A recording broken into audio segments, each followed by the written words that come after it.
자녀들을 키워보기도 하고, 또 어린 시절에 저도 어린 과정이 있지만, 어린 시절에 아이들이 자라나면서 우리 엄마는 왜 저래? 또는 우리 아버지는 왜 저래? 이런 생각을 많이 하면서 자랍니다. 놀랍게도요, 아이들도 어른하고 똑같이 한 영혼이기 때문에 그 마음의 표현만 필요에 따라서 안 하는 것 뿐이지, 뜻밖의 아이들도 엄마나 아버지나 같은 한 영혼으로서 삶을 살아가는 것을 여러분들이 인식을 하셔서 아이들을 대하셔야 돼요. 무슨 얘기냐면, 여러분의 한마디 한마디를 아이들이 그냥 듣고 넘어가는 것 같지만 실제로 그렇지 않아요. 다 들어요. 다 사귀고요. 또 그게 좋은 영향을 줄 수도 있지만 나쁜 영향을 주는 경우도 많이 있음을 아셔야 됩니다. 저 같은 경우 제 경험들을 얘기함으로 하나님께서 이렇게도 역사하시는구나를 오늘 나누려고 합니다. 저는 7살 때 성경을 2번을 읽었습니다. 이 반응이 이래. 야, 세상에. 그렇게 무심히 앉아가지고 그냥 보는 척만 하고 앉았지. 아이들은 안 그래요. 어른들은 눈을 저한테 맞추고 있지만 딴 생각하고 앉았고요. 내가 오늘 저녁에 무슨 음식 만들어야 되지? 이런 생각부터 시작해서 별의별 딴 생각을 하는데, 아이들은 그냥 장난하고 뭐 귀에다 꽂고 뭐 흔들고 그러는데, 나가면서 물어보면 아이들은 제가 무슨 설교했는지 다 기억을 해요. 오랜 동안 가요 그게. 근데 우리 어른들은 너무 머리가 복잡해. 그래가지고 딴 생각들만 하고 앉았고, 그걸 저는 수도 없이 보았어요. 근데 이제 어른들은 나중에 가서 설교 몇 년 후에 가서 보면 아이들은 기억을 하는데 어른들은 기억을 못해요. 7살 때 성경을 2번 읽고 나니까 엄마가 예 어머니, 너 나이 들면 목사 돼? 한마디예요. 그러면 제가 뭐라고 대답해야 되냐면 예 어머니, 그것뿐이에요. 우리 미안합니다마는 여러분도 나도 실수하는 게 뭐냐면 그렇게 가르치지를 않았고 그렇게 살지를 않았다는 사실입니다. 미안합니다. 한국에 기독교가 들어온 지가 얼마 안 됐거든요. 그런데 우리 세대가, 여러분들의 부모들 세대가 과연 신앙적인 하나님의 말씀 중심으로 살아온 경험이 없어요. 그러니까 아이들도 막 키운 거예요. 그저 어린애 나라고 그 하나 더 나면 더 어렵다고. 그러면 뭐라고 하냐면 지가 먹고 살 거 다 타고 태어났어. 이 쓸데없는 말들을 막 하는 거예요. 아니요, 그렇지 않아요. 하나님이 한 생명 한 생명, 이 창조하신 하나님이라는 말을 그 노래로 찬양으로 만들어내고는 하지만 실제로 하나님이 우리를 구체적으로 그렇게 인도하시기 위해서 생명 하나하나를 우리에게 주신 거예요. 미안합니다. 예, 저는 이제 한국 교회 특별히 요즘에 와서 뭐 인구가 줄어든다. 어느 나라도 인구가 줄는데 우리는 더 심하다. 이런 말들을 자꾸 하는데, 결혼을 해야 된다, 안 해야 된다. 성경적 근거로 얘기하셔야 돼요. 사람의 판단으로 말하지 마세요. 한국의 인구가 줄어야 할 것이 하나님의 뜻이면 줄여 가실 거예요. 하나님의 뜻이라면 하나님의 뜻에다가 모든 걸 맞추셔야 돼요. 여러분 뜻대로 되지 않아요. 죄송합니다. 여기 젊은이들이 몇 앉아 있는데 여러분 뜻대로 되지 않습니다. 여러분 뜻대로 되면 망해요. 무슨 얘기인지 아세요? 내 생각은 악해. 본질상 악한 게 우리예요. 그러니까 우리의 뜻이 되기를 원해서, 여러분의 기도 가만히 녹음해서 한번 들어보세요. 무슨 기도했나 가만 보면 전부 다 내가 원하는 걸 말하는 거지, 하나님의 뜻이 내 속에서 이루어지기를 바라는 마음은 추호도 없어요. 지금 한국 교회가 뭐가 문제가 되는지 아세요? 대한민국 하나님 앞에 내놓지 마세요. 하나님이 무슨 대한민국에 관심이 있겠냐고요. 민족적인 이야기들 그만하세요. 이제 통일 저는 얘기 안 합니다.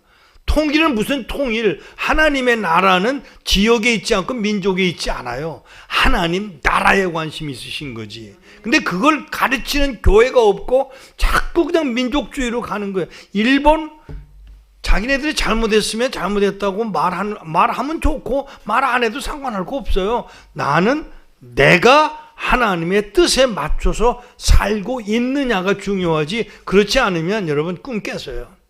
왜? 지나온 이제 78년에 제 삶을 이렇게 돌아볼수록 느끼는 게 뭐냐면, 내 뜻대로 안 되는구나. 여러분 뜻대로 되면 안 돼요. 그건 하나님의 생각이 아니거든요. 그러면 여러분의 기도는 뭘로 바꾸셔야 되는가 하면, 하나님 뜻이 뭐예요? 이 집에서 이 남편과 이 아내 사이와 이 아이들하고 사이에서 하나님이 내게 원하시는 게 뭔지 가르쳐 주세요. 그러면 그 뜻대로 제가 할게요. 이럴 때 하나님의 나라가 이루어지는 것입니다. 근데 이걸 그렇게 안 해. 언제든지 여러분 죄송합니다. 오늘 아침부터 제가 얘기를 했습니다마는 수다 떠는 게 기도가 아니에요. 하나님의 뜻에 맞춘 기도, 이것이라야 된다는 사실을 여러분이 인식을 하셔야 됩니다. 지금 한국교회가 그게 문제인 거예요. 민족주의로 너무 흘렀어요. 그렇게까지 가지 않으셔야 됩니다. 7살 때 엄마가 하신 말씀, 너 나이 들면 목사 돼? 그러시더니 저보고 하는 말이, 목사 되면 갈 나라가 있어. 어딘데? 불순종이에요. 어딘데라고 물으면 불순종이에요. 그러면 어떻게 되냐? 예, 그러셔야 돼요. 갈 나라가 있어? 예. 저 하나님의 은혜로 그렇게 했어요. 예, 그랬어요. 그랬더니 몽고, 소련, 중공 세 나라를 이야기하시고 머리를 수그리시고 우시더라고요. 그 우시는 엄마 보고 왜 울어? 물으면 안 돼요. 예, 어머니. 그거 기다려야 돼요. 마지막 다시 얼굴을 드시고 저보고 하신 말씀이 뭐냐면, 북한가 7살짜리더러 북한을 가래요. 여러분 무슨 생각을 하는 줄 아세요? 7살짜리가 뭘 안다고. 아니요. 그렇지 않아요. 그 7살짜리가 듣습니다. 여러분 조나단 에드워드가 미국에서 몇 살 때 구원받았다고 고백하는지 아세요? 5살 때였어요. 그래서 제가 그걸 기억을 하고, 제가 큰 딸을 낳았을 때 나는 조금 일찍 해보자. 3살 반, 만 3년 반 된 어린아이한테 복음을 이야기했어요. 놀랍게도요, 3살 반짜리가 내가 죄인이라고 땅바닥에 무릎 꿇고 앉아 엉엉 울며 회개하더라고요. 그러니까 이 아이를 그렇게 키워야 되는 거예요. 저를 교육했던 저희 담당 교수 중에 박윤선 박사님 계시는데, 이분이 아주 저한테 아주 정말 뜻밖의 이야기를 하시더라고요. 너 아들 같으니까 하시는 얘기지만, 너 아이를 낳아서 뭐라고 첫 단어를 가르쳤냐 그러더라고요. 엄마, 아니요. 하나님이라는 단어부터 가르치라는 거예요. 그게 무슨 소리냐? 아니에요. 어린 아이한테 하나님이라는 단어를 벌써 인식시켜줘야 되는 게 복음의 사람, 하나님의 사람, 하나님의 뜻을 따라 순종하기로 살아가는 여러분과 제가 감당해야 할 언어가 바로 그것이라는 이야기를 하시는 거예요. 사랑하는 여러분, 미국에 그때 이제 어머니가 절더러 북한 가 그러시고는 2년 5년 지나는데 아무 말씀 안 하시더라고요.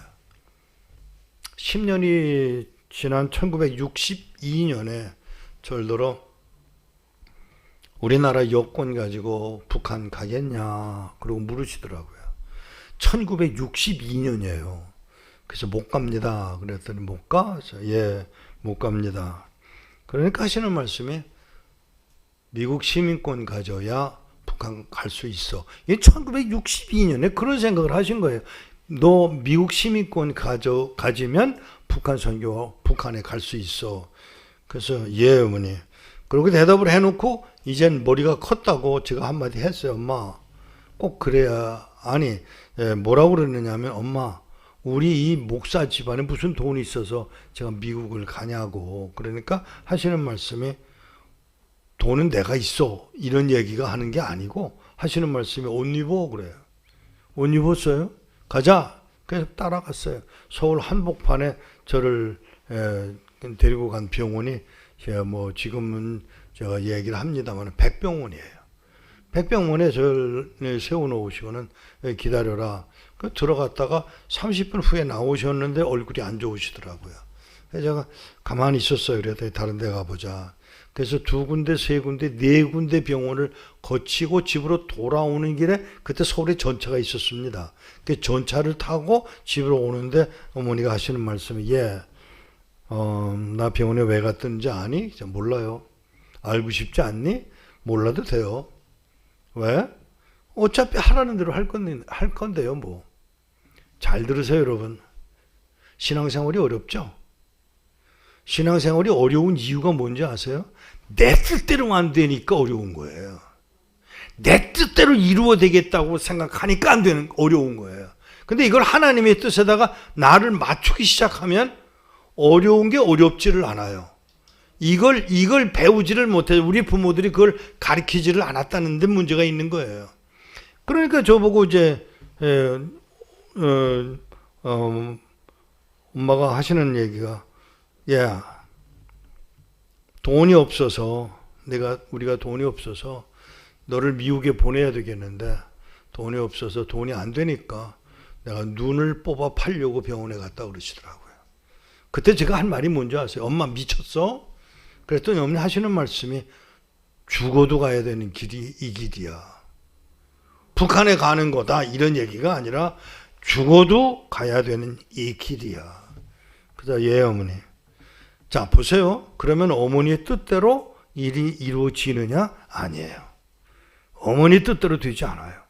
어머니는 그게 자기 눈을 뽑아 팔아서라도 저를 미국에 보내야 되겠는데 미국에 가는 길이 엄마 생각이 좋은 길이라고 생각을 했지만 일은 그렇게 일어나질 않더라고요. 막 그러고 그런 얘기가 오고 가고 있는데 갑자기 그때 무슨 일이 벌어졌냐면 미국에서 한국에 6.25 때 5살, 6살 됐던 아이들이 지금 이제 고등학교 2학년, 3학년쯤 됐으니까 그들 중에 5명의 학생을 뽑아서 교환학생으로 보내주면 우리가 1년 동안 미국에 데리고 있다가 보내주겠다고 하는 정보가 들어왔어요.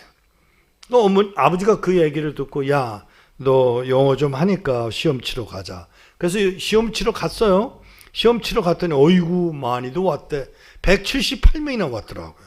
그냥 그 중에서 5명을 뽑으니까 제가 무슨 실력이 그렇게 좋아서 되겠느냐 생각을 했는데 합격을 했어요. 근데 그게 꽁찌에 5번째 아예.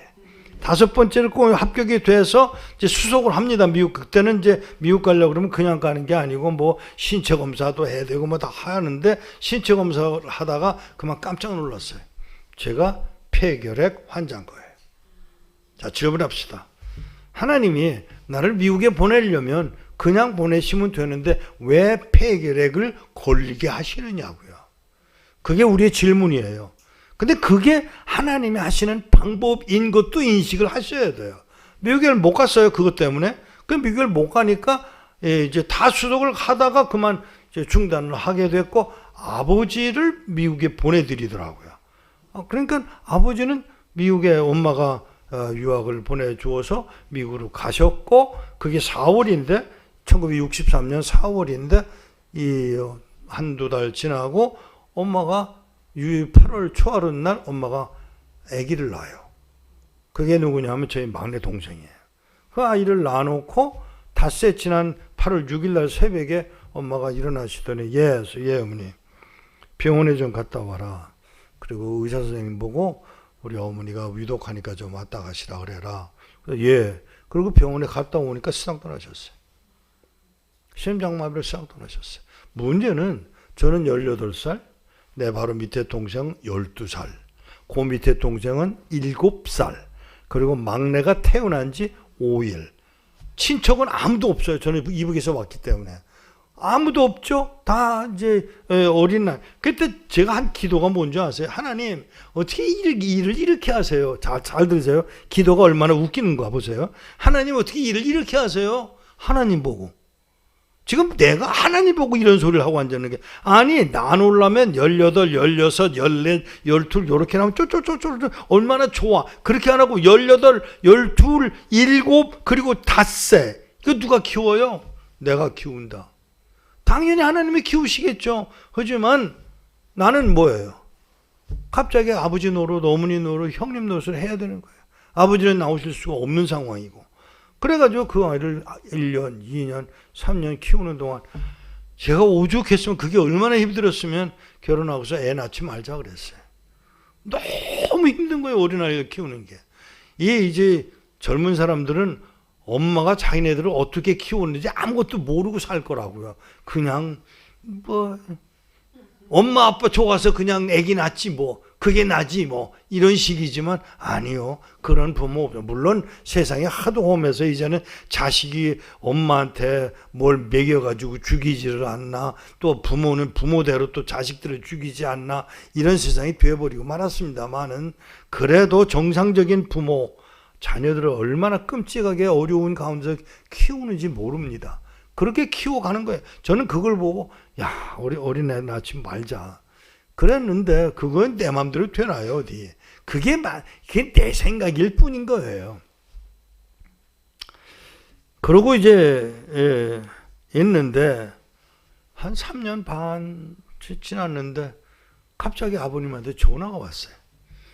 전화가 뭐 있을 택이 없죠. 뭐 가난한 집에 우리끼리 지금 사형제가 살고 있는데 전화가 왔는데 전화에 아버님이 옆에 집 공무원이 있어서 공무원 전화로 제가 전화를 받았는데 저보고 아버님이 하시는 말씀이 다 됐다. 되기는 뭐가 됐어요? 여권도 없고 비자도 없고 비행기표도 없는데 근데 다 됐다. 그래서 아버지 여권도 없고요. 안다. 다 된다니까 그러는구나. 그러니까 뭐라고 그러겠어요? 예 아버지 하고 전화 끊으려고 그러니까 잠깐만 기다려. 그러더니 하시는 말씀이 너 이제 영화 촬영하는 사람이 나간다. 그래서 제가 속으로 아이고 우리 아버지가 몇 년 동안 호래비로 살더니 이상해졌구나 이렇게 생각을 하고 저는 예 알았습니다 하고 전화 끊었는데 며칠 후에 진짜 영화 촬영하는 사람이 이만한 카메라를 들고 이건 텔레비에 나가야 된다면서 이만한 카메라를 들고 와서 영화를 찍겠대요. 그게 뭘 찍으려고 왔냐 그랬더니 너희들 사는 모습을 찍으러 왔다. 알았다고 찍으라고. 연기할 필요가 없는 거예요. 그냥 우리 사는 모습을 다 찍고는 하는 말이 너 여권 받으러 가자. 아이 여권 없습니다. 그러니까 여권 받으러 가자고. 그래서 그 사람한테 끌려서 외무부에 갔더니 그 자리에서 꽝꽝꽝 여권 만드는 게 그렇게 간단한 줄 몰랐어요. 그 자리에서 만들어서 주더라고요. 그냥 받았어요. 받으니까 뭐라고 하냐면 비자 받으러 가자. 아예 이 사람이 미쳤지. 근데 비자는 뭐 그냥 주나 하고 비자 받으려고 그 사람하고 그 영화 촬영하는 사람하고 같이 미 대사관에 갔더니 이민 비자가 이만해요. 왜냐하면 거기에 엑스레이 필름을 넣어야 되기 때문에 이만하거든요. 그 엑스레이 필름 들어간 거를 총영사가 들고 나와서 주어서 받쳐서 제가 받아갖고 나왔어요. 웃기죠? 여권 비자 그러더니 그 앞에 여행사가 있으니까 여행사에 가서 비행기표 받자고. 그 여행사에 가서 비행기표를 1등석 비행기표 미국 가는 1등석 비행기표를 받았어요. 그리고는 제가 야 이게 뭐가 이래? 그러고 나니까 이제 저는 미국을 못 갔어요. 왜냐하면 저는 폐기력 환자니까 우리 둘째, 셋째, 넷째가 미국에 들어갔고 그리고 저는 이제 45일 후에 미 대사관에서 연락이 오기를 미국에 들어가서 병원에 가서 체크업을 하고 체크업 결과를 봐서 입원을 하든지 아니면 약을 주든지 할 거다 알았다고. 그리고 40일 후에 미국에 들어갔어요. 들어가자마자 아버님 보고 제가 물었던 질문에 어떻게 해서 이 일이 일어났어요? 하나님이 하셨어. 목사들은 말을 꼭 저렇게 해. 그죠?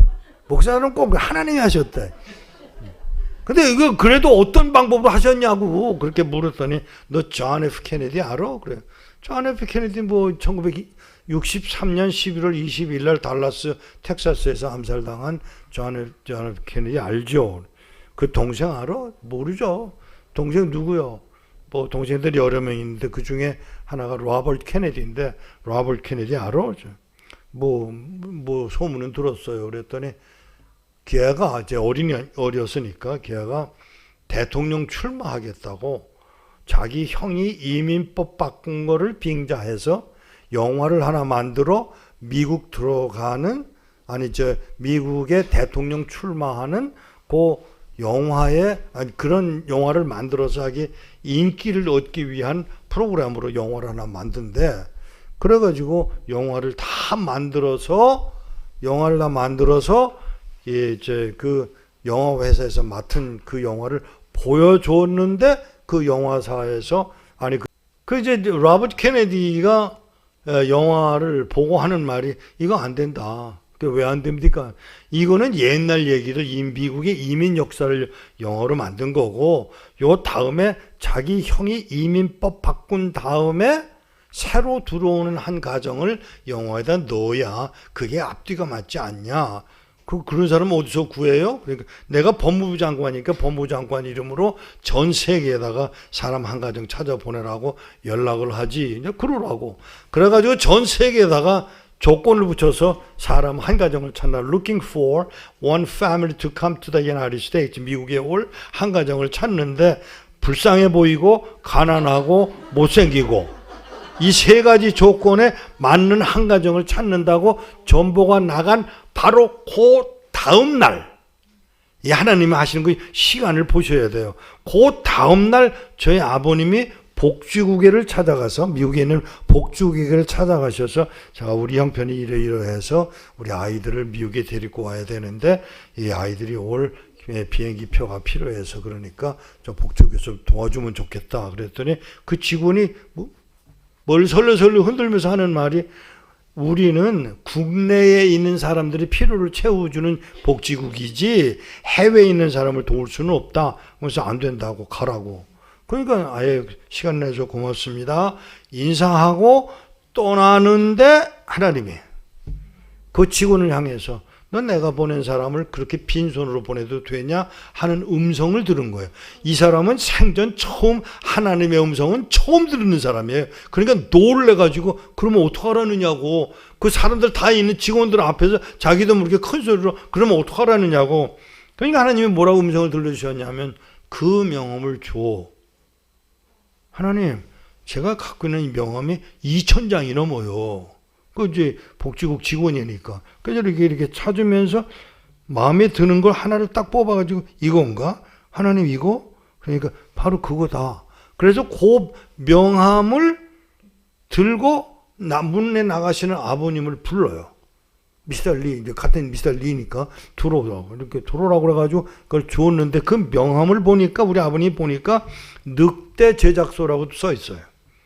그러니까 우리 아버님은 좀 웃긴다. 얘들이 뭘 주려면 뭘 더 똑똑한 걸 주지. 늑대는 뭐 무슨 늑대야. 그리고 그걸 그 자리에서 찢어요. 푹 찢는데 그 사람이 빤히 보고 있으니까 멋쩍어가지고 찢던 손을 멈추고 고맙다고 뭐 미국에 뭐 영어는 짧으시고 하니까 고맙다고 인사를 하고 그걸 주머니에다 놓고 밖으로 나오셔서 이제 차에 탔는데 그 차가 얼마나 좋은 차냐 하면 정말 좋은 차예요.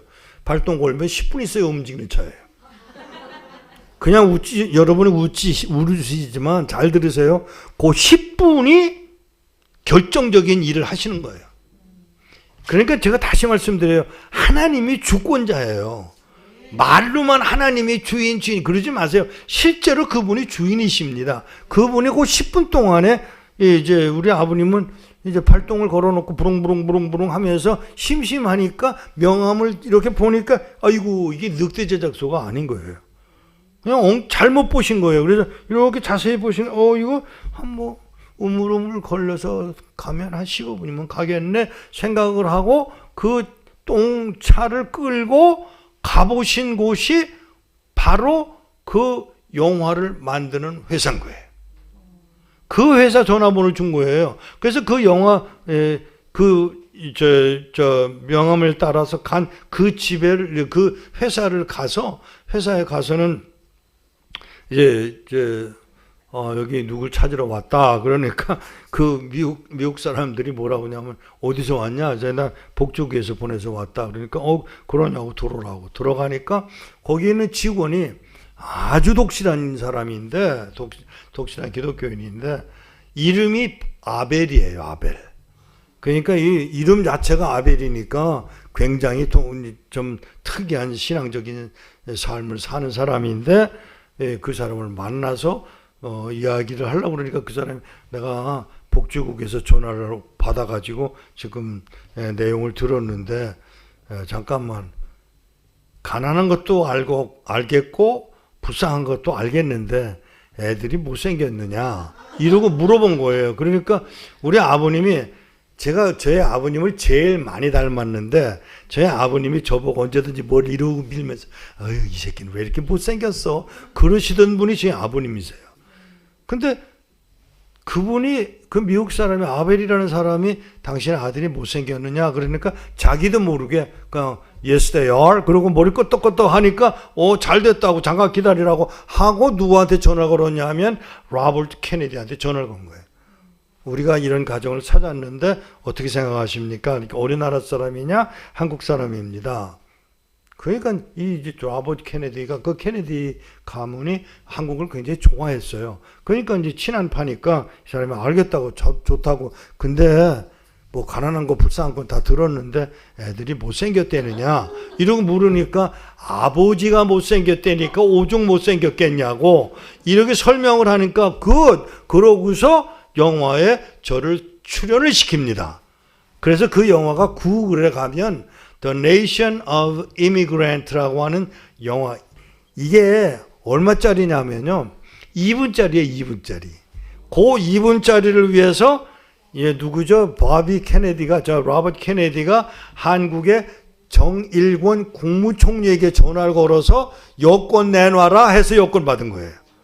그 사람이 미 대사관의 법무부 장관이니까 이민국이 법무부 소관이거든요. 그 법무부 소관이니까 비자는 특별 비자로 나왔고 비행기 표는 그때 페남 항공사가 있었는데 페남 항공사에 그 이야기를 하니까 그럼 우리 비행기가 미국에 도착하는 장면에 그 장면만 우리 비행기 꼬리만 좀 내주면 공짜표 주겠다 해서 1등석 비행기 표를 준 겁니다.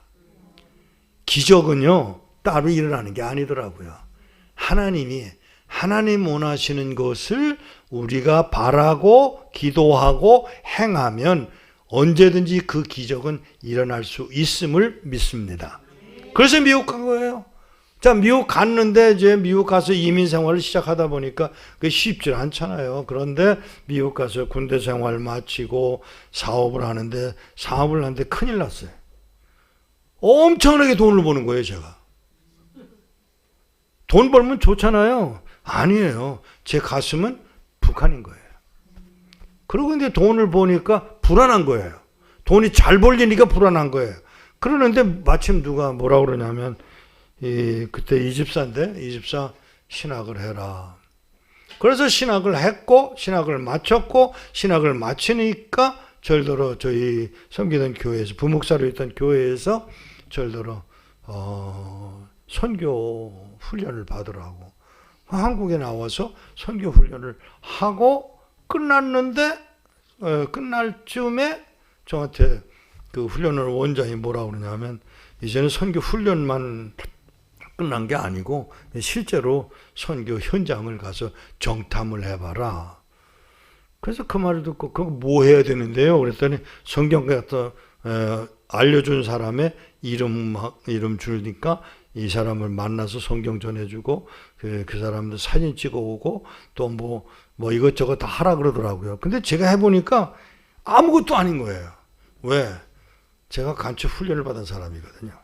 첩보원 훈련을 받은 사람이니까 그거 뭐 아무것도 아니에요. 사진 찍고 뭐 아무것도 아니에요. 그래서 그걸 받아가지고 중국에 들어가서 보니까 문제가 생겼어요. 거기 있는 분들한테서 무슨 말을 들었느냐 하면 북한에 아까 말씀드렸죠. 북한에 선교를 하고 있음을 들었어요. 그러니까 제가 이제 이게 저쪽에서 저를 훈련원에서 보낸 것은 중국에 있는 상황을 알아보라고 그랬는데 저는 뜻밖의 거기서 북한의 일이 이루어지고 있는 것을 들었고 알게 됐고 사람을 만난 거예요. 그리고는 돌아왔는데 그때 이제 하나님이 제게 들려주신 음성이 있어요. 나는 그 땅을 포기한 적이 없다. 하나님이 포기하지 않은 땅이 북한 땅이에요. 그 땅에 내 백성들이 살아있다. 세 번째 음성은 뭐냐면 남한 성도들의 기도를 내가 듣고 있느니라는 음성을 분명하게 들려주셨어요. 그러니까 이 세 음성을 듣고는 제가 이제는 돌아가서 이 일을 준비를 해야 되겠구나 하고 떠나서 미국으로 갔고 미국에서 그 일을 미국 정부에다 등록을 하고 모퉁이돌 선교회를 시작을 합니다. 어떻게 시작하게 되느냐는 그것뿐이에요. 그리고는 제가 정보를 수집하려고 아무리 노력해도 아는 사람이 없는 거예요. 북한 선교를 어떻게 해야 될지 경험해 본 사람도 없고 들어간 사람도 없고 물론 다른 첩자들은 있었을 거지만 실제로 북한 선교를 위한 일을 한 사람은 찾아보지 못해요. 물론 두 분이 있었어요. 최대위 목사님이라는 분이 미국에서 있으면서 북한 선교를 조금씩 했고요. 이정자 전도사님이라는 분이 북한 선교 중국의 북한은 아니고요. 중국의 선교를 하고 계시다가 그만 어려움 당해서 쫓겨났고 다시 못 들어갔고 그리고 사고로 세상을 떠나셨어요. 그 두 분 외에는 제가 알 길이 없더라고요. 근데 저는 이제 들어가서 성경 배달을 우선 시작한 것. 자, 물어봅시다. 북한의 영혼들을 위해서 갖다 줄 수 있는 가장 중요한 게 뭘까요? 그냥 넘어가지 마세요. 분명히 있어요. 하나님 말씀이. 그래서 성경을 배달을 해놓고 그들이 중국에 있는 조선족들의 성경을 중국으로 북한으로 들어가고 있는 중에 제가 뜻밖의 이야기를 들어요. 그게 뭔지 아세요? 성경을 받았습니다. 읽었습니다. 읽기는 읽었는데 의미를 전혀 모르겠습니다. 이 성경 말고 우리의 말로 바꿔주세요. 북한 언어로 고쳐달라는 이야기를 듣습니다. 그 이야기를 듣고 내가 신학교 때 공부 좀 할 걸. 이게 헬라어도 못해, 히브리어도 못해. 그런 제가 그 소리를 듣고 이거 큰일 났네. 그런데 하나님은 따로 준비를 하셨더라고요. 저희 사무실에 김경신 목사님이라는 분이 계신데 그분이 제 이야기를 듣고 깜짝 놀라면서 목사님 지금 뭐라고 그러셨어요? 북한 언어로 성경을 번역하랍니다. 헬라어에서 직접 또 히브리어에서 직접 번역을 하랍니다. 그랬더니 그분이 뭐라고 하냐면 그게 제 소원입니다. 근데 이분이 헬라어로 성경을 번역하기 시작했고 그 다음엔 히브리어로 성경을 번역해서 지금 제가 들고 있는 성경이 바로 그런 성경입니다. 북한 언어 성경이에요. 이 성경을 다 하는데 죄송합니다. 얼마 걸렸는지 아세요? 22년 걸렸어요. 돈을 얼마나 들었겠는데 계산도 안 해봤어요. 그냥 필요할 때마다 우리 직원이니까 우리 생활비를 주고 인쇄를 조금씩 해가고 조그만 것도 인쇄를 하고 큰 것도 인쇄를 하면서 하기는 했지만 이게 오랜 세월이 흘렀어요. 재작년에 이걸 인쇄를 하면서 뭐라고 그랬냐면 한국의 탈북민들이 우리는 탈북민이라고 그러지 않고 북한인이라고 그럽니다. 북한인들이 3만 5천 명이나 와 있다는데 3만 5천 명을 다 해줄 수는 없지만 최소한 10%인 3,500명은 한번 해볼 만하지 않겠냐 하고 광고를 냈어요. 제가 오늘도 말씀드렸잖아요. 한국인은 동기부여만 하면 움직이는 민족이에요. 3,500명을 3,500권을 찍기를 위해서 광고를 냈는데 얼마가 모였는지 아세요? 4,200권. 그래서 3,500권을 북에서 온 분들에게 예수 믿는다고 하는 사람들에게 나누어줬는데 어떤 분들은요 10권씩 사가더라고요. 그 사서는 탈북민들한테 주는 거예요. 그래서 이 성경이 이제 한쪽은 북한 언어로 한쪽은 남한어로 글자는 똑같아요. 그런데 단어들이 문제가 많아요. 예를 들면 마태복음 5장에 나오는 온유한 자는 복이 있나니 아니요. 번역이 잘못됐습니다. 복 있는 자가 온유하게 돼요. 이렇게 번역 앞뒤를 바꿔야 합니다. 근데 그렇게 된 성경들도 있지만 외국어 성경들이 그런 성경이 있지만 그렇지 않은 성경들이 많습니다. 지금 여러분들이 쓰고 있는 성경은 온유한 자가 복이 있고 마음이 청결한 자는 복이 있고 이렇게 되어 있죠? 아니에요. 원래는 그렇게 되어 있지 않고 복 있는 자가 온유하게 되어로 번역한 것이 옳습니다. 어쨌든 이거를 번역해 놓고 반응. 북한에서 온 성도들이 이걸 읽고요. 대성통곡을 하면 울어요. 너무 감사하다. 이해가 된다 이거죠. 예를 들어 쉬운 말로요. 안해, 안해라고 안 하고 그 사람들은 안해라고 되어 있습니다. 또 원수는 김일성을 말하고요. 우리가 말하는 원수는 원수라고 써야 돼요. 이런 것들을 다 고쳐서 북한 말로 하면서 지금 다음 단계가 무슨 단계가 되어 있느냐 하면 북한 언어 성경에 주석을 이제 사전을 붙여서 왜 북한에서 온 분들이 이해를 할 수가 없기 때문에 사전을 만들어서 하려고 준비 중이었는데 지금 시간이 조금 걸릴 것 같습니다. 저는 다른 데 관심이 있는 게 아니라 하나님의 말씀을 전하는 일에 관심이 있습니다.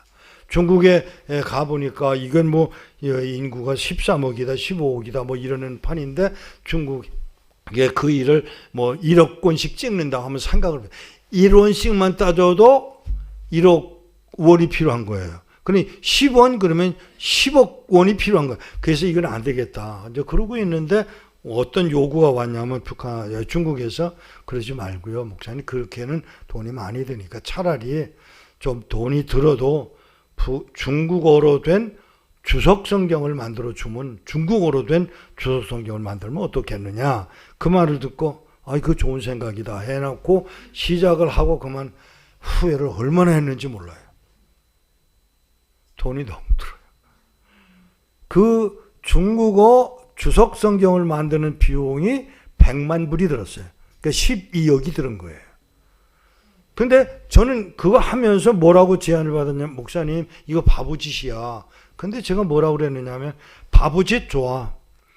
만일에 그 성경 하나 때문에 한 영혼을 구할 수 있다면 천하보다 귀한 게 한 영혼이라고 그랬는데 그렇게 하자. 그래서 무리해가지고 그걸 성경을 만들어냈습니다. 그러니까 중국 안에서는 그거를 만들어냈는데 죄송합니다. 이게 장난이 아닌 거예요. 왜냐하면 성경을 인쇄했잖아요. 이게 인쇄를 해놓고 우리가 인쇄를 해놓고 보니까 비용이 얼마가 드냐면 중국어로 된 주석 성경 한 권이 미화로 43불 그러니까 5만 원이 넘는 거예요. 그러니 이걸 중국에서 어떻게 팔겠어요? 팔 수가 없지. 그래서 하나님 이거 어떡하죠? 그러는데 무슨 소식이 들어왔냐면 중국에서 짝퉁 성경을 만들어서 보급을 시작한 거예요. 그러니까 이제 짝퉁 성경은 싸잖아요. 뭐 이제 종이 질은 좀 나쁘지만 또 터지기도 잘하고 하지만 그래서 짝퉁을 만든 것에 대한 고마운 마음이 제게 있어요. 중국으로 보낸 성경이 짝퉁 성경으로 중국에 보급이 되는데 엄청나게 팔려나가는 거예요, 지금. 근데 이제 우리가 지금 가지고 있기는 합니다만은 부분적으로 만들어서 보내고 그러는 동안에 어려운 일은 없었겠어요? 있었어요. 어느 날 밤 12시 반에 제가 머물고 있던 방에 누가 문을 두들기더라. 밤 12시 반인데. 그래서 나한테 찾아올 사람이 없으니까 에이 무시하고 그냥 자려고 그러는데 더 큰 소리로. 그래도 무시했는데 조금 있으니까 전화가 울리더라고요. 전화를 들으니까 뭐라 경찰이야. 문 열었습니다. 여권 내놓으라고 그러니까 여권 꺼내주니까 여권을 들여다보지도 않고 주머니에 넣고 가자. 그래서 끌려갔어요. 눈 가리고 끌려갑니다. 여러분 죄송하지만 우리 일반적으로는 그런 경험들이 없지만 수갑 채워짐을 당하면 그 언짢은 기분 그거 뭐 내가 무슨 큰 죄를 졌다고 말이지 이러면서 이제 수갑 채워져서 눈 가리우고 차에 실어졌는데 제가 수갑 풀어. 내가 뭐 현행범도 아닌데 수갑 풀어. 근데 이상한 거는요. 목사의 언어가 굉장히 힘이 있다는 생각 그때 했어요. 이제 풀어 그러니까 풀어주더라고요. 근데 이거는 안 뜯더라고요. 그냥 눈 가리우고 갔어요. 끌려갔어요. 1시간마다 한 번씩 종이 한 장 갖다 주고 연필 갖다. 펜은 안 돼요. 펜은 겨울에 얼어요. 여기가 영하 40도예요. 영하 40도가 얼마나 추운 건지 모르시죠? 영하 40도. 방 안의 온도가 냉장고 온도예요. 영하 22도예요. 그 영하 22도 방에 제가 앉아서 쓰는 거예요. 그런데 무슨 질문을 하는가 하면 오늘도 네가 성경 배달하고 왔잖아. 예. 몇 권 갖다 줬어? 제가 가방 4개를 갖다 줬거든요. 죄송하지만 이 4가방 속에 한 가방에 이 큰 성경 25권씩 들어갑니다. 그러니까 100권이에요. 4가방을 주고 왔는데 몇 권 갖다 줬어? 근데 100권 갖다 놨다고 하기가 싫은 거예요. 가만히 생각을 하다가 7권이요. 이거 거짓말이에요. 7권이요. 그러고는 그냥 아무 말도 안 하고 넘어가더라고요. 그래서 뭐 그런가 보다. 그리고는 4시간 하고, 그리고는 끌려서 나가는데 저 문만 열고 나가면 석방인데 저 문은 열고 나가게 안 하고 이쪽 문. 그래서 이쪽 문 이렇게 바라보니까 문이 하나 있어요. 이렇게 문 열고 갔는데 거기서 또 한참 가는데 방에서 이쪽에서 가는 길에 왼쪽에서 방에서 웬 여자가 매 맞는 소리가 들리더라고요. 뭐 악쓰는 소리가 들리더라고요. 누가 와서 잡혀와서 당하는가 보다 이렇게 생각을 하고, 그러고는 또 벽을 가서 문 열고 계단을 타고 내려가서 계단으로 내려가서 방으로 들어가 보니까 거기가 이제 고문실인 거예요. 빨가벗겨 있고 거기에 그냥 나무로 된 침대 위에 제가 뉘어졌고 밧줄로 손, 발, 무릎을 묶고 입에다가 자갈 물리고 그리고 눈은 가리우고 그리고 불이 환하게 저쪽에서 비춰오기 때문에 내 눈을 떠서 상대편을 볼 수가 없어요. 그리고는 이제 물고문이 시작되는 거예요. 2번 정신을 잃었다가 깼고요. 땅에 떨어져서 제가 눈을 떠보니까 땅바닥이더라고요. 그 땅바닥 자기네들은 장화, 군화 그리고 두터운 옷 입고 그리고는 그 다음 방으로 질질 끌고 제가 일어나서 걸어갈 수가 없으니까 질질 끌고 옆방으로 갔는데 그 옆방은 물고문실이 아니에요. 전기고문실이에요. 그 전기고문실에 가니까 수갑의 밧줄은 이미 풀려졌고요. 밧줄 대신에 쇠줄이 있는 수갑이에요. 그걸 채우고 왜 그러냐면 물 고문할 때는 이 밧줄에 물이 들어가면 이게 더 팽팽해지니까 더 심하게 아프고요. 전기 고문할 때는 그것보다는 쇠줄로 해야 이 전류가 잘 흐르니까 그렇게 하고요. 그 전기 고문 당하면서 그만 제 머리가 완전히 바보가 되어버리고 말았습니다. 그 전에 가지고 있던 머리가 아니에요. 3번째 방, 냉동실. 화장실에 보내달라고 소리 지르니까 들은 척도 안 해요. 그래서 하는 수 없이 저 구석에 가서 변을 받고, 그러니까 그때서야 삽을 갖고 와서 변을 긁어가지고는 그게 올 때까지 기다렸다가 저한테 갖다 주면서 먹어. 그래서 똥을 먹고 얼마가 지났는지 몰라요. 그러고는 이제 석방이 됐는데, 석방될 때는 차에다가 뒤에다가 이렇게 이제 이제 묶을 수 있는 그런 게 아무것도 없이 평평한 트럭인데, 거기에 그냥 앉아 있는 동안 있어진 일이 뭐냐면 돌아다니면서 45분 동안 계속 떠들어요. 이 사람의 죄악을 공개하는 거예요. 뭐 저는 중국말을 모르니까 무슨 말인지 모르지만 나중에 그 이야기를 들었습니다. 그리고는 제가 머물렀던 호텔에 저를 데려다 주어서 내려줬지만 고를 수가 없으니까 저를 심하게 고문하던 사람이 저를 끌고 계단으로 올라가면 3층까지 올라갑니다. 엘리베이터가 없어요. 그냥 올라가는데 이 사람이 슬쩍 뭐라고 그러냐면 우리가 한 달에 70명을 고문합니다. 네, 당신을 우리가 고문을 했는데 어쩜 그렇게 침도 안 받고 욕도 안 하고 발길질도 안 하고 그냥 당하고만 있느냐고. 근데 그때 제가 무슨 말을 했는가 하면 우리말로 물은 거 아니고 영어로 물었고요. 저는 한국말로 대답을 했는데 여러분 정기 고문 당하면 자기 언어만 기억을 합니다. 배운 언어는 기억을 못 합니다. 그러니까 영어로 물었는데 듣기는 하는데 제 입에서 나온 말은 한국말인데 뭐라고 대답을 했냐면 예수 때문에. 그 말 한마디. 그 말을 그가 알아들었는지 못 알아들었는지 제가 모릅니다. 그리고는 그 사람은 아무 소리 안 하고 저를 끌고 가서 3층 방에다가 넣어놔주고 그 넣어놔준 그 방에 침대에다가 저를 던져줘서 제 침대에 가서 그냥 들어놓았어요. 얼마를 잤는지는 나중에 계산해 보니까 이틀 반을 잤더라고요. 그냥 내리경 잔 거예요. 그동안 못 잤으니까. 그리고는 일어나려고 하는데 그만 침대에서 떨어졌어요. 그리고는 볼볼 키워서 아래층으로 내려가 중국집 식당인데 식당에 가서 식사를 주문했는데 배가 고프니까 많이 시켰어요. 문제는 이 손이 말을 안 듣는 거예요. 또 입도 말을 안 듣고. 그래가지고 하는 수 없이 이제 안 먹고 다시 볼볼 키워서 3층으로 올라가서 몸을 풀기 시작했어요. 얼마 걸렸는지 몰라 하루 반 이틀 걸린 것 같아요. 몸을 풀고 아래층에다가 프런트에다가 연락을 해서 비행기표를 구입해달라. 비행기표를 만들어 놨다 그래서 그 시간에 맞춰서 북경으로 비행기를 타고 날아갔어요. 공항에서 내려서 보니까 어디로 가야 될지 모르겠는 거예요.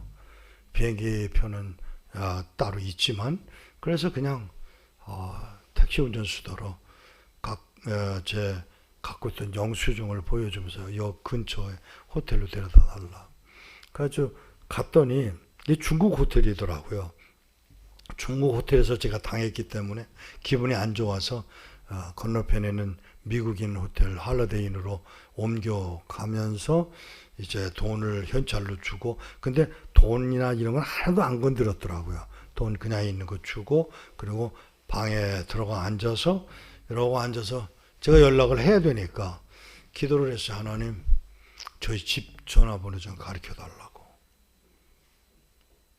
그전에는 제가 전화번호를 갖고 다닌 일이 없어요. 그럴 필요가 없어요. 제 머리가 좋았으니까. 근데 하얀 벽에 전화번호가 뜨더라고요. 그래서 그 번호를 받아가지고 써서 전화를 하니까 아내가 받는데 아내인 줄을 모르는 거예요 지금. 내가 몇 시 비행기로 어느 공항에 도착하니까 픽업해달라고 부탁을 하고 이제 비행기를 타고 갔어요. 날 보면 아내를 기억을 못할 게 뻔하니까 제가 날 보면 손을 흔들러 하고 무슨 차 타고 오느냐고 다 물어봐가지고 비행기에서 내려가려고 하는데 공항에서의 일이에요. 공항에서 이제 주소를 써내야 되는데 주소를 쓰려고 보니까 제가 주소를 기억을 못하는 거예요. 그래서 아무거나 써서 주면서 이 주소가 정확하지 않으니까 확인해 보라고 그래 컴퓨터다 확인을 하더니 맞다고 틀리다고. 그래서 새로 고쳐 써달라고 새로 고쳐 쓰는데 제가 뭐라고 그랬느냐면 미안하지만 이거 고쳐서 고맙다고 그러면서 뭐라고 그랬냐면 그 사람이 저를 물어요. 직업이 뭐냐? 나 목사라고. 목사인데 중국에서 왔느냐? 그렇다고. 그럼 선교사냐? 그래서 그렇다고. 그랬더니 그 사람이 미국이 당신 같은 선교사가 필요해.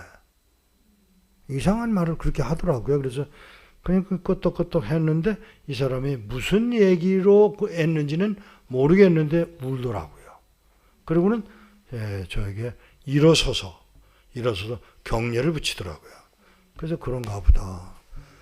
근데 그 격려를 붙이고는 저한테 이렇게 머리 수그리면서 저희 가까이 저를 가까이 오라고 그러고는 한 말, 할렐루야. 왜 그 말이 그렇게 감동적이었을까요? 흔하게 듣는 말 할렐루야 아니에요. 그가 내게 들려준 그 할렐루야, 이거는 의미가 다른 거예요 지금. 그리고는 이제 짐을 찾으러 이제 허락을 받아서, 입국 허가를 받아가지고 내려가서 짐을 찾아가지고 짐을 찾는데 웬 미국 여자들 한 3, 40명 서가지고 손을 들고 저를 향해서 할렐루야. 저는 지금까지 살아오면서 그런 환영을 받아본 일이 없습니다. 이분들이 벌써 이야기를 다 들었던가 봐요. 너무 그 짐 나오는 시간이 꽤 걸리거든요. 그동안에 소문이 확 퍼져가지고 저를 환영해 주는 거예요. 그분들이 제 짐을 꺼내주고 차에다 실어주고 그리고 집으로 돌아갔는데, 딸들이 저보고 딸인지 모르는 여자아이들이 아빠 그러는데 나는 이 아이들이 누군지 모르는 거예요. 그 슬픔을 이해하시겠어요? 자기 집에 왔는데 화장실이었지도 모르고 딸들인지도 모르고 아내인 줄도 모르고, 그러고는 이제 절더러 화장실을 보여달라고 해서 화장실에 가서 소변을 보고 나와가지고 내 방으로 안내를 해줘서 내 방이라고 하는 데를 가가지고 앉아서 보니까 사진을 보여주는데 무슨 사진인지 모르겠고 전혀 기억이 없고, 그런데 이제 주일이 됐어요. 주일날 아침인데 절더러 큰아이가 와가지고 아빠 예배당 가자. 죄송합니다. 예배당이 뭔지를 모르는 거예요. 목사가. 그래서 우물우물 하니까 아빠 성경도 가지고 가. 근데 성경이 뭔지를 모르는 거예요. 이런 바보가 없어요. 그러니까 이제 이 성경, 그러면서 그 성경을 들었는데 아빠 헌금도 가져가야지. 그래서 헌금 수표를 줘가지고 수표하고 헌금하고 가지고 이렇게 나가려고 해서 아이를 따라서 가는데 교회가 어딘지를 모르는 거예요. 그래서 미국 교회를 이제 딸아이가 내가 늘 가던 교회니까 데리고 가서 교회 예배를 드리고 집으로 돌아왔어요. 여전히 한 주일, 두 주일, 세 번째 주일에 똑같은 일이 벌어졌는데 이번에는 교회 가니까 또 달라요. 이만한 접시를 갖고 와서는 이게 그리스도의 몸입니다. 제 입에서 욕이 나오더라고요. 이 미친놈들 무슨 그리스도의 몸은 또 뭐야? 이러고는 그걸 하나씩 집어서 먹는 걸 보았고, 나도 분위기를 깨고 싶지 않아서 그걸 집어서 나도 입에 넣었고, 조금 있으니까 또 잔을 갖고 와서 이게 그리스도의 피입니다. 근데 그걸 또 자기들도 받아서 마시니까 저도 그거 했고, 그리고 집으로 돌아왔는데, 와서는 책상에 엎드려서 식사 시간 전이니까 엎드려서 잠이 들었다가 깨는데 하나님이 저를 회복시켜 주셨습니다. 기억력이 회복된 건 아니고요. 그냥 일반적인 상식으로만 회복이 됐는데, 그때부터는 이제 조금씩 기억이 나기 시작하더라고요. 그런데 문제가 생겼어요. 이 속에 중국인들 향한 증오, 이건 해결이 안 되더라고요. 그냥 죽이고 싶은 거예요. 자꾸 그 생각이 나면 막 감당이 안 되는 거예요. 무기라도 들고 싶고요. 총이 있으면 쏴 죽이고 싶고요. 그게 저였어요. 그 싸움을 10년을 했습니다. 그 10년이 지나고 얼마 지났는데 하나님이 이 목사 다시 너 고문당한 곳으로 돌아가라. 저 안 가요. 왜 안 가나? 용서할 수가 없어요. 사랑할 수가 없어요. 그게 저였습니다. 그 싸움을 3년을 했어요. 하나님과 싸우는 거예요. 안 가겠다, 가야 한다, 안 가겠다. 그러는 싸움을 3년을 하는 동안에 마지막으로 들려주신 음성이 내가 헛일했구나. 나는 너 하나 구원하기 위해서 내 아들을 십자가에 못 박아 죽였고, 그 아들은 순종했는데 너는 매 좀 맞았다고, 똥 좀 먹었다고, 그렇게 해야만 해? 용서 못해? 이러다가 더 크게 맞겠다 싶은 어떤 그런 생각이 들어서 예 하나님 가겠습니다 하고 돌아간 게 그 일 처음 당하고 나서 13년 만이에요. 13년 만에 그곳에 돌아가면서 제가 뭐라고 하나님 앞에 말씀드렸냐면 사람들이나 못 알아보게 해주세요. 실수할까봐 안 된대요. 그러면 사람들을 만나보게 될 거라는 얘기잖아요. 그게 이제 불안한 거예요. 근데 이제 걸어가는데 웬 여자하고 남자가 걸어오다가 남자는 길을 건너가고 여자가 저를 가까이 오는데 저 사람이 나를 알아볼 거지 하는 생각이 들지만 머리를 숙이고 걸어가는데 뒤로 갔다가 돌아와서 옆에 서서 그냥 걸으세요. 13년 전 여기서 고문당한 일이 있으시죠? 그리고 쳐다보니까 쳐다보지 마세요. 13년 전에 고문당한 일이 있으시죠? 예. 4명이 고문했죠? 예. 용서하셨어요? 용서했다면 거짓말이고 용서를 안 했다면 하나님 앞에 합당하지 않고 하는 그 갈등을 느끼면서 우물우물하니까 그 사람이 그냥 걸으세요. 저기 길 건너 나무 밑에 서 있는 파란 옷 입고 서 있는 남자 보이세요? 예. 저 사람 누군지 아세요? 모르죠. 목사님을 가장 심하게 고문했던 그 놈. 그 사람이 거기 서 있는 거예요. 제가 그 말을 듣고 예? 저 사람 지금 뭐 하는지 아세요? 그 놈이 그 사람으로 바뀌었어요. 저 사람 뭐 하는지 아세요? 모르죠. 13년 전에 우리는 기독교인이 아니었습니다. 근데 어느 날 남편이 돌아와서 하는 말이 나 술 끊을게. 그 말 수도 없이 들었다 내가. 아니야. 이번에는 정말이야. 나하고 예배당 가자. 근데 그 말을 듣는 순간 이 여자가 이게 남편이 무슨 일 저질렀구나. 그러지 않고야 어떻게 예배당 가자는 말을 하나 생각을 하고 남편을 따라서 교회를 간 거예요. 13년 동안에 그 남자가 목사가 됐습니다. 근데 그 말을 듣는 순간 제가 너무 감사한 일이잖아요. 할렐루야 해야 되잖아요. 이게 안 나오는 거예요. 제 입에서 뭐라고 나와 욕이 나왔는지 아세요? 하나님 그 새끼 목사 만들려면 하나님 만들지 뭘 나는 그럼 뭐예요? 나는 그게 우리예요. 하나님이 이 일을 통해서 이 귀한 일을 해 나가시는 것을 인정할 줄 아는 게 우리에게 부족한 거예요. 놀라지 마세요. 그 사람 목사가 되어 있더라고요. 그래서 물어봤어요. 나중에 나 만나고 싶어 하지 않더냐 그랬더니 하나님 앞에서 좀 더 아름다워진 다음에나 만날게. 사랑하는 여러분, 이걸로 이야기가 끝나질 않아요. 거기 웬 여자가 매 맞는 소리가 있었다고 그랬잖아요. 그 후에 그 사람인 줄은 모르고 그 어느 저하고 오랜 동안 그 사역을 해왔던 분에게 찾아가서 제가 뭐라고 그랬냐면 아이고 오래간만인데 안녕하세요 그랬더니 저를 이러고 쳐다보더니 그날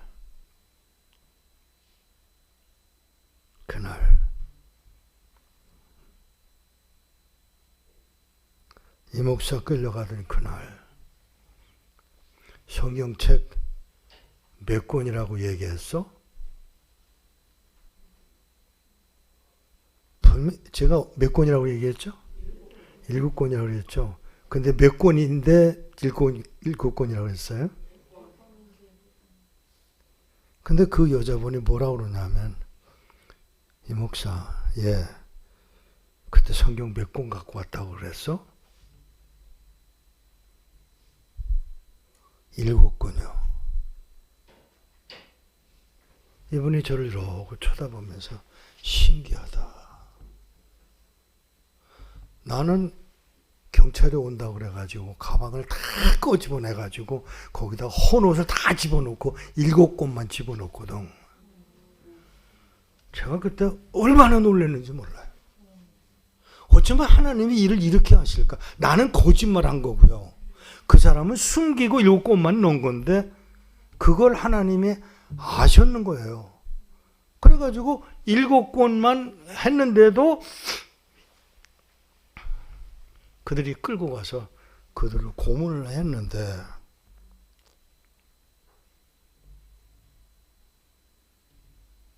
제가 그 소리 지르던 여자의 음성이 그분이라는 걸 알고 제가 땅바닥에 무릎 꿇고 앉아 죄송하다고 미안하다고 저 때문에 당하셨군요. 그랬더니 이분이 빙그레 웃으세요.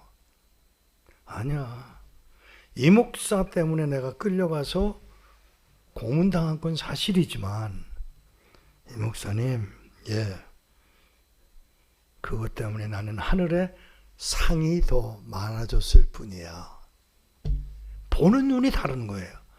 오히려 당했다가 아니라 그 일로 인하여 내가 상 받을 일이 생겼다고 해석하는 사람. 오늘 우리들에게 필요한 게 바로 이것입니다. 죄송합니다. 그럼 아직 살아계세요.